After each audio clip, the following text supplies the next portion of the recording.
Koh Lanta rapproche décidément les aventuriers. Deux candidats, qui ont pourtant participé à l'émission à un an d'intervalle, ont révélé dans les colonnes de T-Mag qu'ils étaient en couple.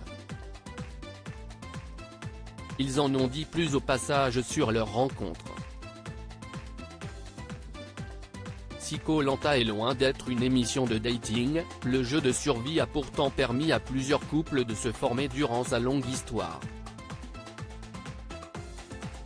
Liesta et Benoît, Candice et Jérémy, Alix et Mathieu ou Myriam et Thomas, qui ont fait quelques confidences sur le début de leur relation, se sont ainsi rencontrés grâce à l'émission de TF1.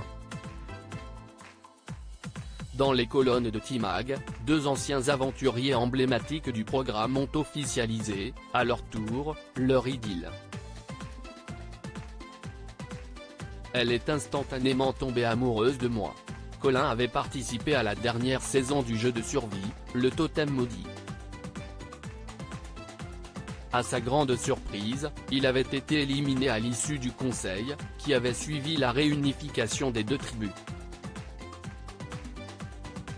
Très proche d'Olga, la rumeur lui avait même prêté une histoire d'amour avec l'aventurière, ce qu'elle avait réfuté expliquant qu'elle était déjà en couple. Marie avait, elle, participé en 2020 à l'émission. Elle avait été la première victime des armes secrètes, qui donnaient leur titre à cette saison. Les deux grands sportifs se sont rapprochés sur les réseaux sociaux, comme il l'explique dans les colonnes de T-Mag. Colin et moi, si est un peu un gars, une fille, s'amuse la jeune femme. Marie m'a vu durant la diffusion de ma saison de Koh Lanta et elle est instantanément tombée amoureuse de moi. Par contre, elle ne peut pas nier qu'elle a fait le premier pas en m'écrivant sur Instagram, s'amuse le jeune homme.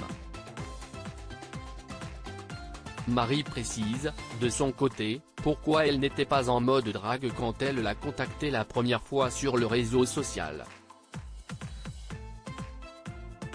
L'un comme l'autre, nous étions déjà en couple. Notre histoire est un peu le fruit du hasard, nous avons eu un coup de cœur réciproque lors de notre première rencontre.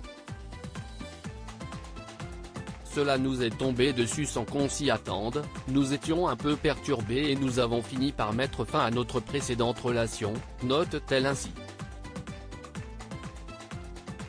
Marie aimerait refaire Koh Lanta depuis, les deux anciens candidats de l'émission ont partagé plusieurs voyages et défis sportifs en Islande ou encore en Jordanie.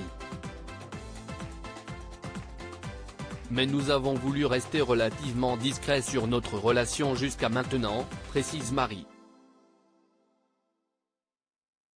En plus de leur passion pour le sport extrême, ils travaillent dans le même domaine d'activité. Nous partageons le même travail dans le secteur de l'influence, nous avons des réseaux de connaissances complémentaires, en France et en Suisse. S'ils ne vivent pas encore ensemble, Marie est proche géographiquement de Colin puisqu'elle s'est installée en Suisse, avant leur rencontre. Elle partage une colocation avec Loana, autre candidate du Totem Maudit. Toutes les deux, nous avions envie de prendre un nouveau départ et je n'étais pas encore avec Colin. Donc j'ai ce logement à Lausanne mais je passe la majeure partie de mon temps à Fribourg chez Colin avec ses colocataires, précise-t-elle. La jeune femme n'exclut pas de retenter Koh Lanta, avec ou sans son amoureux. La volonté de refaire un Koh Lanta est réelle, j'ai eu trop de frustration et j'ai encore des choses à prouver, souligne-t-elle ainsi. Guzis post ton Instagram à post shared by mariox @marie-Koh Lanta, à lire aussi pas vu à la télé dans Koh Lanta, Denis Brognard révèle pourquoi il a grondé Colin lors de certains conseils.